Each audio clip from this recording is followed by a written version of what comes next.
Hello everyone, I hope you all are good. Today I am here to teach you Hindi.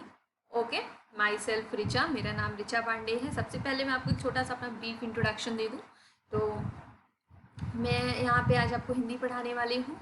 I belong to Lucknow से मैं belong करती हूँ। मैंने हिंदी से post graduation किया है और ये ग्रेजुएशन पोस्ट ग्रेजुएशन में हाईएस्ट अचीवर रही हूँ मार्क्स में मैं, इसलिए मुझे सीएम अखिलेश यादव और डिम्पल यादव और वंदना सहगल जो कि आपके आर्किटेक्ट सोशल वर्कर हैं उन सबसे अवार्ड मिला मुझे। साथ ही मैं पीजीडीटी यानी कि post graduation diploma in translation pursue कर रही हूँ अपना। एकेडमिक की बात करें तो मैंने साथ में CHSL SSC CHSL UPP UPSI उसके साथ में और भी कई सारे एग्ज़ाम्स क्लियर किए हैं। UPPSC के मैंने RO PCS दोनों का CSAT PSC UPPCS का आपका CSAT हर बार मेरा क्लियर रहा क्योंकि हिंदी के मेरी काफ़ी अच्छे कॉन्सेप्ट रहे हमेशा से ही, क्योंकि मुझे बेसिक हमेशा क्लियर है। और आई होप कि आप यहाँ पे मेरे साथ रह के डेफिनेटली सीख ही जाओगे हिंदी, क्योंकि मैं आपको ऐसे इंटरेस्ट के साथ पढ़ाने वाली हूँ ना कि आपके अंदर खुद ब खुद हिंदी को पढ़ने का इंटरेस्ट आ जाएगा। साथ ही लखनऊ के रेप्यूटेड स्कूल्स में मेरी काफ़ी अच्छी नॉलेज है टीचिंग की, मेरा काफ़ी अच्छा एक्सपीरियंस रहा, like GD Goenka, Mary Gardner's and आप Lucknow public school CMS। Okay, काफ़ी अच्छे स्कूल्स में आपका यहाँ पे दिल्ली पब्लिक स्कूल आपके इन सारे स्कूल से मैंने काफ़ी अच्छे टाइम के लिए जो है टीचिंग करी हिंदी में। और साथ ही आपके मुझे आपके पोएम्स बुक्स लिखने का भी, क्योंकि हिंदी लिटरेचर से जुड़ने का मतलब है कि आपके अंदर हिंदी के प्रति प्रेम आए। यहाँ पे खैर हम आपको स्टडी के लिए आपके एग्ज़ाम्स क्रैक करने के लिए पढ़ाएंगे, बट देखो जब तक आप उसका बेसिक नहीं समझोगे, जब तक आप किसी से सब्जेक्ट से प्यार नहीं हो जाएगा आपको, तब तक वो थोड़ा सा आपको और अच्छे से समझ में आ जाएगा जब आप उससे कनेक्ट कर जाओगे। ठीक है, तो चलते हैं हम। जैसा मैंने आपको बताया कि यहाँ पे मैं आज आपको हिंदी पढ़ाने वाली हूँ, तो उससे रिलेटेड UPPSC का हम सबसे पहले यहाँ पे सिलेबस का डिस्कशन करेंगे। ठीक है, तो सिलेबस में हम देखें तो आपका सबसे पहले जो आपका क्या क्या आएगा, यहाँ पे आपके मैंने टॉपिक्स लिखे हैं जैसे वर्णमाला, विराम चिन्ह, शब्द रचना, वाक्य रचना, अर्थ रचना, शब्द रूप, संधि, समास, विलोम शब्द, पर्यायवाची शब्द, मुहावरे और लोकोक्ति, तत्सम तद्भव, देशज विदेशज शब्द। उसके बाद है वर्तनी, अर्थबोध, हिंदी भाषा में प्रयोग होने वाली अशुद्धियाँ, उत्तर प्रदेश की बोलियाँ। परेशान मत होइए, मैं एक एक चीज़ आपको फिर से एक्सप्लेन करूँगी। यहाँ पे देखिए, वर्णमाला में हम सिर्फ ये नहीं पढ़ेंगे कि आपने वर्णमाला आ से ज्ञा तक जो पढ़ी थी छोटे में, नर्सरी KG में, नहीं। यहाँ पर मैं जो आपको पढ़ाऊँगी वो मैं जो भी आपका होगा वो on the basis of your exam, आप एग्ज़ाम ओरिएंटेड ही चीज़ें मैं यहाँ पे बताऊँगी। मैं आपको प्रीवियस ईयर क्वेश्चन भी करवाऊँगी। जब मैं टॉपिक्स आपको पढ़ाऊँगी उसके साथ ही साथ मैं आपको बता दूँगी कि इस टॉपिक से ये क्वेश्चन पूछा जाता है, जो कि ट्रेंडिंग में क्या चल रहा है, आपको किस तरह से क्वेश्चन पूछा जा रहा है वो मैं बताऊँगी। जैसे आजकल के एग्ज़ाम्स में ये बहुत पूछा जा रहा है कि आपको कौन सा ऐसा नहीं है, क्योंकि नहीं होने पे आपको चारों ऑप्शन की नॉलेज रखनी पड़ेगी। जब आपको होता था कि हाँ कौन सा इसमें है तो चल जाता था, लगा के तुक्का वगैरह जो गैसेस वगैरह लोग लगा के कर लेते थे, बट अब नहीं चल पाता। तो सबसे पहले यहाँ पे मैं आपको वर्णमाला बताऊंगी। वर्णमाला के बाद दूसरा विराम चिन्ह। विराम चिन्हों का बहुत बड़ा इंपॉर्टेंट रोल होता है वाक्य में, तो विराम चिन्ह भी एग्जाम में पूछा जाता है। ठीक है, जैसे हंस पद का चिन्ह क्या है, कहाँ लगाया जाता है, त्रुटिपूर्ण होने पे हंस पद लगाया जाता है, कहाँ पे आपका उद्धरण चिन्ह लगेगा, कहाँ पे अल्प विराम लगेगा, कहाँ पूर्ण विराम लगेगा, कहाँ, ठीक है, उस तरह से कहाँ पे विस्मयादि बोधक लगेगा, इस तरह से। फिर नेक्स्ट आता है शब्द रचना, वाक्य रचना, अर्थ रचना। वाक्य के क्या क्या भेद होंगे, आज का जो आपका टॉपिक होने वाला है वो यही है, शब्द रचना और वाक्य रचना। ठीक है, शब्द रचना में आपका मैं वाक्य रचना पढ़ाऊंगी। नेक्स्ट है आपका शब्द रूप, उसके बाद है संधि समास। हर एग्जाम में पूछे जाने वाले ये क्वेश्चन है। संधि समास विलोम भी पूछा जाता है, पर्यायवाची भी है, मुहावरे लोकोक्ति। ये देखो, ये अगर आपने ये सब सारे मैं सच में आपको बता रही, बिलीव मी, हिंदी पढ़ लेना आपने अच्छे से, बेसिक क्लियर कर लिए तो आपको हिंदी में कोई मार्क्स आपके काट नहीं सकते। और हिंदी ऐसा सब्जेक्ट है जो आपके मार्क्स को हाइक कर देगा। मार्क्स आपके हाइक हो जाएंगे, आपके मार्क्स बढ़ जाएंगे, परसेंटेज ऑफ जो आपका सिलेक्शन का परसेंटेज है वो बढ़ जाएगा। उसके बाद तत्सम तद्भव देशज और विदेशी, आजकल ऐसे पूछे जाने लगे हैं कि कौन सा इसमें एक तत्सम नहीं है या कौन सा एक तत्सम है, इस टाइप का। नेक्स्ट अगर चले तो वर्तनी, अर्थबोध, हिंदी भाषा में प्रयोग होने वाली अशुद्धियाँ, उत्तर प्रदेश की बोलियाँ। सारे टॉपिक यहाँ पे कवर कराएंगे। इसमें अगर एक चीज़ और भी बहुत इंपॉर्टेंट है, ये हिंदी भाषा में प्रयोग होने वाली अशुद्धियाँ। हम आम बोलचाल में जिन भाषा का प्रयोग करते हैं हमें लगता है हम सब कुछ सही बोल रहे हैं, पर ऐसा आम तौर पे नहीं होता है, जनरली ऐसा नहीं होता है। जैसे अगर कोई इंसान कह रहा है मेरे बाले काले हैं, अगर कोई कह दे मेरे बाले काले हैं, आप समझ ही नहीं पाओगे वो क्या बोल रहा है। वो कहना चाह रहा है मेरे बाल काले हैं, लेकिन उसने क्या कह दिया, उसे लगा कि मुझे मेरे बाल तो बहुत सारे हैं, कोई एक बाल तो है नहीं सर पे, तो मैं इनको जो है बना दिया बहुवचन, मेरे बाले काले हैं। वो गलत हो जाएगा। आप मेरे बाल काले हैं ही सही है। यही सब अशुद्धियाँ हैं जो हम आम बोलचाल में कर देते हैं, जो हमें पता नहीं होती, लेकिन व्याकरण का सही नॉलेज ही आपको सिलेक्शन दिलवाएगा, बहुत इंपॉर्टेंट रोल प्ले करता है। फिर है उत्तर प्रदेश की बोलियाँ, बोलियों से क्वेश्चन आ जाएगा, अर्धमागधी कौन सी है इसमें, कौन सी इसमें बघेली है, कौन सी बुंदेली है, ये सब आपको खूब पूछा जाता है। ठीक है, तो चलिए आज के टॉपिक पे अगर हम चलें, आज का टॉपिक है आपका शब्द रचना वाक्य रचना।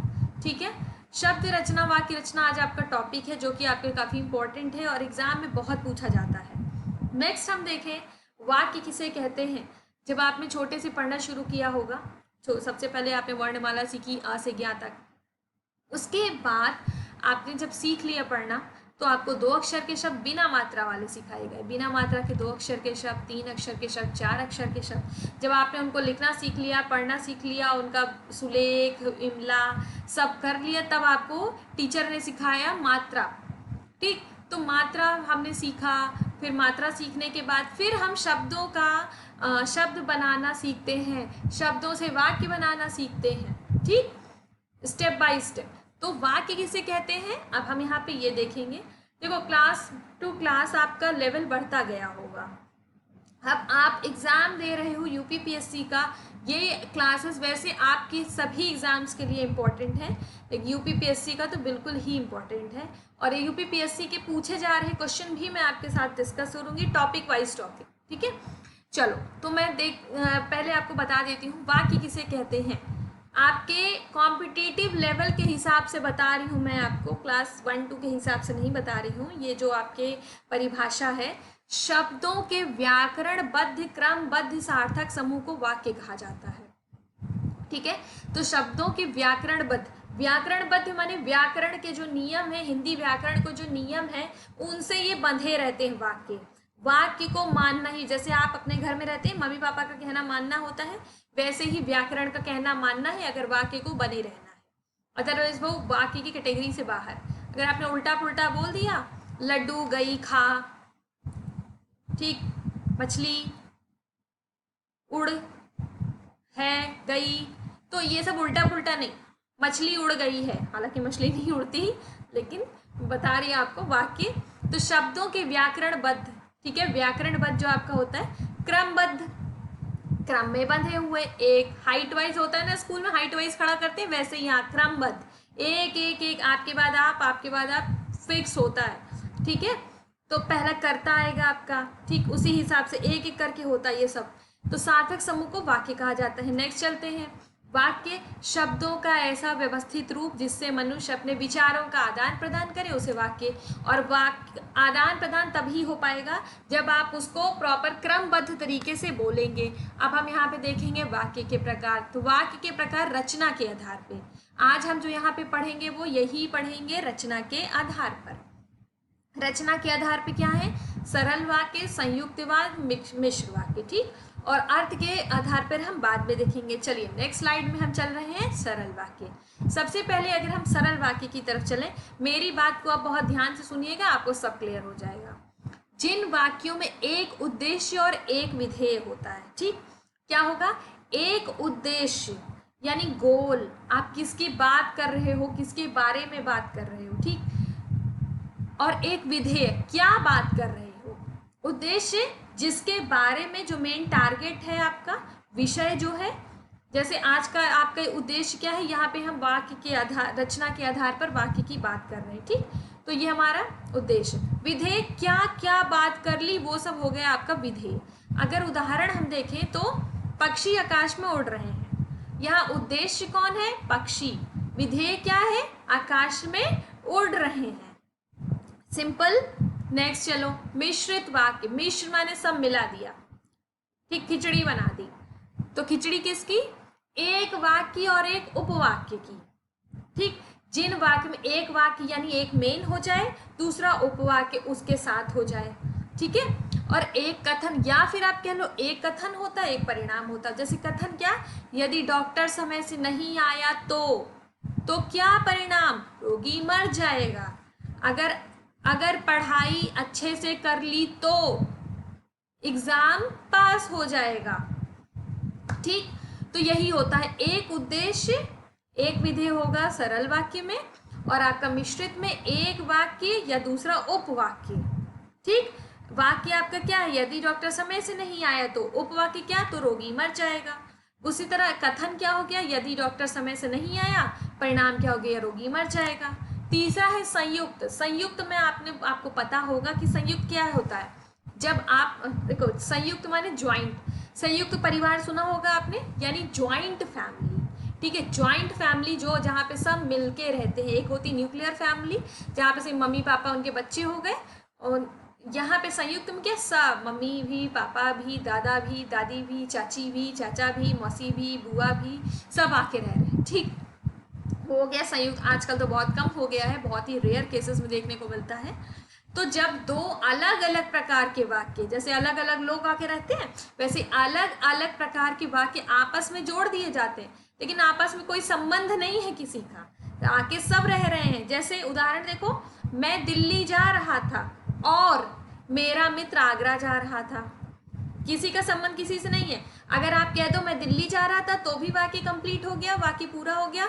अगर कह दो मेरा मित्र आगरा जा रहा था तो भी वाक्य समझ गए हम, लेकिन दोनों को जोड़ दिया, यानी वो अलग था, दोनों अलग अलग आके आपस में मिल गए, इनका कोई संबंध नहीं था।